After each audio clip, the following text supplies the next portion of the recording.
क्योंकि आपकी जो चॉइस होती है, आपकी जो चीज़ें होती है, क्योंकि शास्त्र में तो सब कुछ हर जगह लिखा हुआ है, हम क्या देते हैं, कैसे देते हैं। जैसे अपना किचन होता है वैसे ही आपकी मेडिसिन भी होती हैं। बट आप कहोगे मैम इतना सस्ता हुआ है, मतलब क्या किचन के जितना इतना सरल है?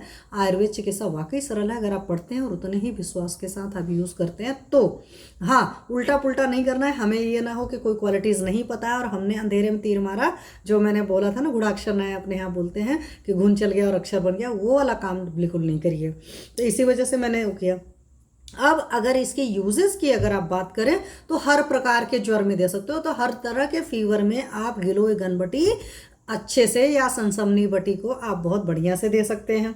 जीर्ण ज्वर है जो है, क्रॉनिक फीवर जिन लोग को रहता है उनको बढ़िया अच्छे से दीजिए, वहाँ पर बहुत बढ़िया काम करती है और ज़्यादा सोचना नहीं पड़ता है। जीर्ण ज्वर के केस में दीजिए। राजक्षमा की वजह से ट्यूबरकुलोसिस वाला जो फीवर होता है आप उसमें भी दे सकते हो। लो ग्रेड के जितने फीवर रहते हैं वहाँ पर गुड़ुची के साथ किसी दूसरे मेडिसिन के देने की ज़रूरत ही नहीं पड़ती है, सिर्फ पत्ते का पालन कराइए। और पिछली बार के सेशन में मैंने आप लोग को बोला था ना, लंघनम स्वेदनम कालो एवं गुत्तिक्त को रस है, तो ज्वर के मरीज को हमेशा लंघन करना चाहिए या लघु आहार पर रहना चाहिए। इस बात का पूरा ख्याल रखते हुए अगर आप देते हैं तो आपकी गिलोय घनबटी या सनसमनी बटी बहुत शानदार रिजल्ट देती है। प्रमेह के पेशेंट के लिए बहुत अच्छी है।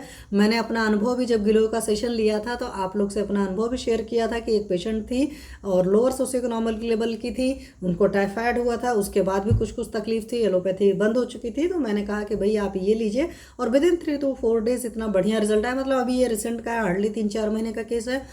उसके पहले भी मैंने बहुत सारे लोग को यूज़ किया है।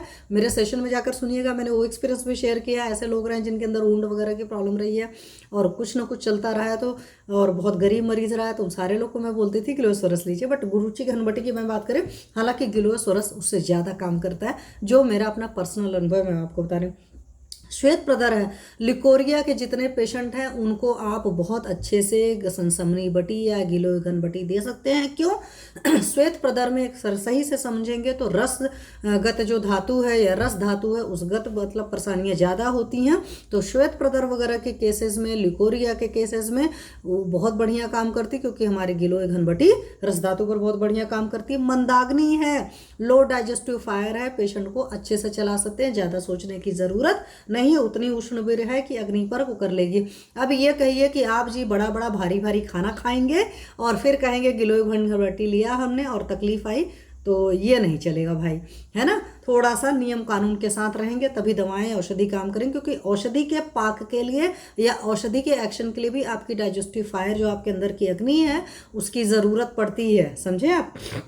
दौर्बल्य है, वीकनेस वगैरह का पेशेंट है, याद है मैंने सेशन में बताया था कि तिक्त पौष्टिक कहते हैं हमारी गुरुची जी को, तो आप आराम से बच्चों को भी चला सकते हैं, कुछ सोचना नहीं है। बच्चे कई बार सोरस पीने में आनाकानी करते हैं, आप गिलोय घनबटी एक दे दिया और पानी पिला दिया ऊपर से, बस चल गया।